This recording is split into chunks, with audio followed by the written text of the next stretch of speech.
Bismillahirrohmanirrohim. Assalamualaikum warahmatullahi wabarakatuh. Halo anak-anak kelas 4 Yusuf, bagaimana kabarnya hari ini? Semoga kalian selalu dalam keadaan sehat ya. Jangan lupa selalu semangat, disiplin, ceria, luar biasa. Oke, untuk pembelajaran hari ini kita akan belajar IPS dengan tema 2 yaitu selalu berhemat energi. Dan subtema 1 yaitu sumber energi.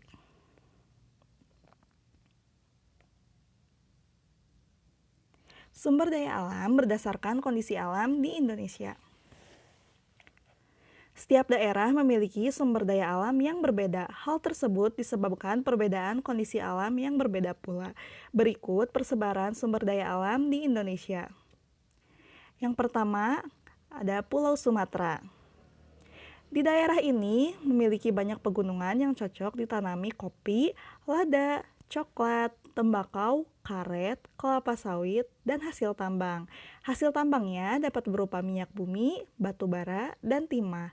Kelapa sawit merupakan bahan dasar pembuatan minyak goreng. Yang kedua ada Pulau Jawa. Pulau Jawa memiliki pegunungan, dataran tinggi, dataran rendah, dan pantai. Dari pegunungan dan dataran tinggi cocok untuk ditanami teh, kopi, dan kina karena udaranya yang sejuk. Lalu ada dataran rendah yang merupakan lahan yang cocok untuk persawahan. Ada juga pantai yang dimanfaatkan untuk budidaya ikan laut, rumput laut, pertanian garam, dan penjemuran ikan asin.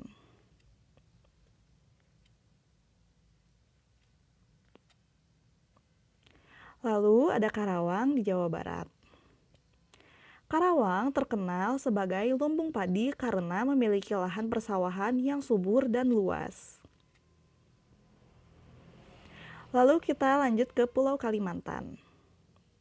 Sebagian besar wilayah Pulau Kalimantan merupakan dataran rendah dengan hutan yang lebat. Hutan Kalimantan banyak dimanfaatkan untuk menanam karet, kelapa sawit, rotan, dan penghasil tambang seperti minyak bumi dan batu bara.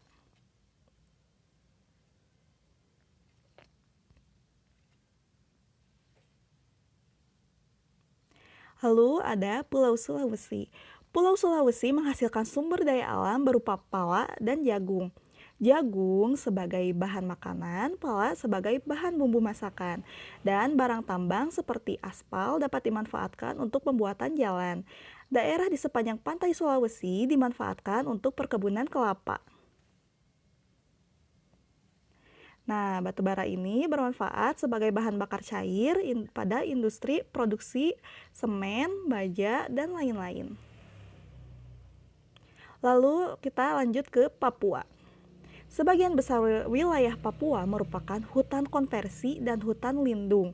Sagu merupakan sumber daya alam yang dihasilkan di Pulau Papua dan dimanfaatkan sebagai makanan pokok. Papua juga penghasil rempah-rempah dan kaya akan hasil tambang seperti emas, tembaga, logam yang dapat dimanfaatkan dalam pembuatan mata uang serta perhiasan.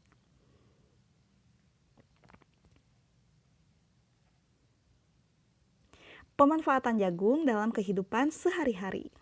Tanaman jagung merupakan sumber daya alam yang dapat diperbaharui. Maksudnya diperbaharui itu dapat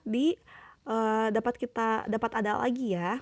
Lalu manfaat tanaman jagung diantaranya, yang pertama sebagai bahan makanan pokok pengganti nasi, lalu sebagai bahan kerajinan yaitu kulitnya atau bonggolnya dapat dimanfaatkan untuk membuat hiasan pensil, lalu tempat pensil, pas bunga, lampu hias, dan pembungkus wajit atau dodol. Nah, ini contoh-contohnya ya. Sekian untuk materinya, kita lanjut ke latihan. Untuk latihannya, kalian mengerjakan keterampilan kinerja praktik, lalu mengidentifikasi pemanfaatan sumber daya alam. Pada buku pena halaman 76 dikumpulkan atau dipotokkan 3 hari setelah tugas disampaikan, yaitu pada hari Jumat 14 Agustus 2020. Terima kasih untuk waktunya. Assalamualaikum warahmatullahi wabarakatuh.